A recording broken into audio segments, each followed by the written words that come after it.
నాగేశ్వరం ఈశ్వరయ్య ఈ పిఎంఓళ్ళు ఈ పరామర్శ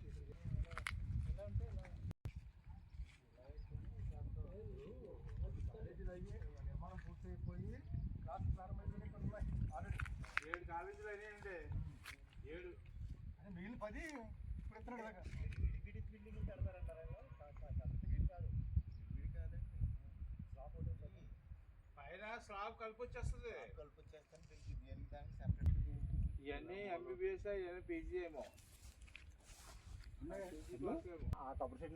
ఎవరికి ఇంజనీర్కి అవకాశం ఇప్పుడు ఇదో బ్లాక్ కదా ఇదో బ్లాక్ అక్కడ తోటి బ్లాక్ లాస్ట్ మరి అవసరం చేస్తారు ఇప్పుడు ఒకటి చెప్పరు 4 రోజులు నడిచింది గొడవలు కోపి వాళ్ళు వచ్చి ఇక్కడ వీడియోలు అన్నీ ఇప్పుడు కూడా పంపేవాడు చాలా మందికి ఇంకా సగం ఉన్నాయి సగం పైన ఉన్నాయి మరి ఇదేమో 2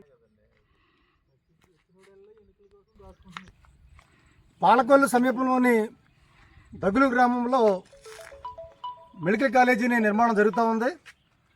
ఈ మెడికల్ కాలేజీని ఇవాళ సిపిఎం పార్టీ జిల్లా కమిటీ ఆధ్వర్యంలో ఇక్కడ ఈ స్థలాన్ని బిల్డింగుల్ని కూడా ఇక్కడ పరిశీలన చేయడం అన్నది జరుగుతూ ఉంది. అయితే ఇవాళ ఇక్కడ మొత్తం మీద 60 ఎకరాల భూమిని దగ్గులు గ్రామంలో గత ప్రభుత్వం సేకరించింది. ల్యాండ్ పిల్లింగ్ పూర్తి చేసి ఫౌండేషన్ వర్క్ కూడా కొంత పూర్తయింది.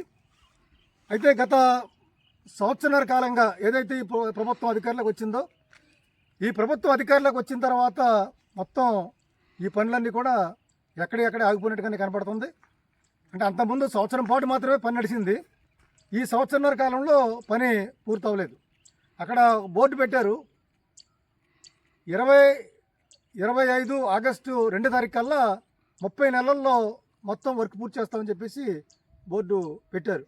అంటే ఈ కాలంలో కూడా పని నడుచుంటే ఇక్కడ మెడికల్ కాలేజీ రెడీ అయి ఉండేది.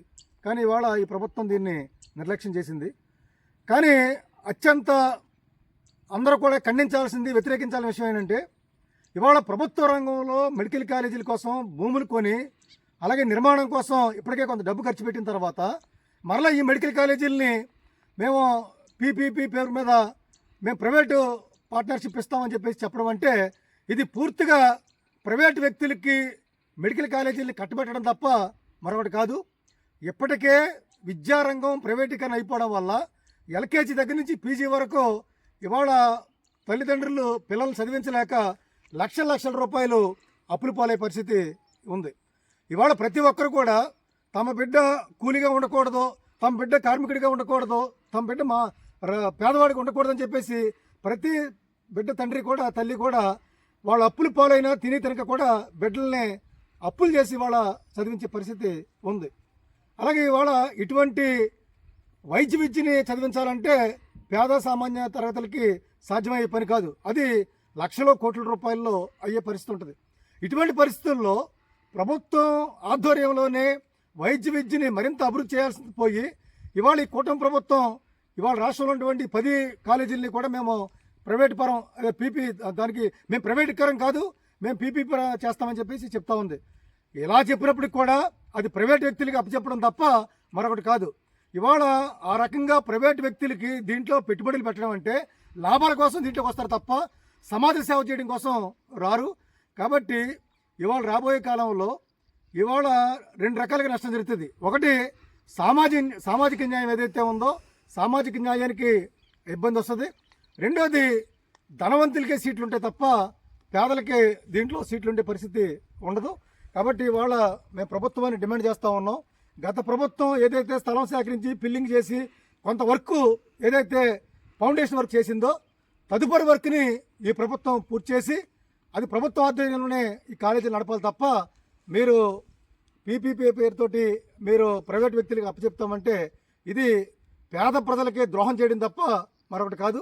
మీరు ఎన్నికల మేనిఫెస్టోలు ఎక్కడ కూడా మేము అధికారంలోకి వస్తే ఏదైతే ప్రభుత్వం ఆధ్వర్యంలో జరుగుతున్న మెడికల్ కాలేజీలు ఉన్నాయో వాటన్నింటినీ కూడా మేము ప్రైవేటీకరణ చేస్తామని చెప్పేసి మీరు అప్పుడు చెప్పుండి మీరు ఓట్లు పొంది ఇవాళ పనిచేసి ఉంటే అది ప్రజలు అర్థం చేసుకుంటే అవకాశం ఉంటుంది.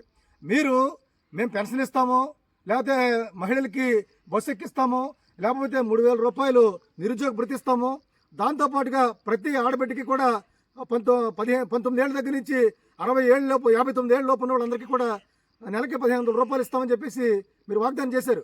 మీరు ఇచ్చిన వాగ్దానాలను విశ్వసించి ప్రజలు ఓట్లేశారు తప్ప మీరు ఈ రకంగా ప్రభుత్వ ఆధ్వర్యంలో నిర్మిస్తున్నటువంటి కాలేజీలని ప్రైవేటీకరణ చేస్తారంటే ఎవరు కూడా అంగీకరించరు.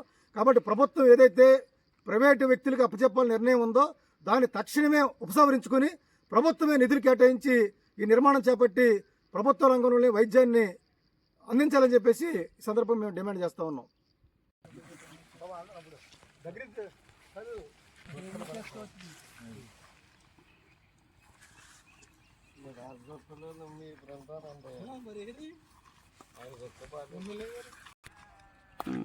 ఆడి మీద ఈడి మీద చూసేస్తారంట అలాగే.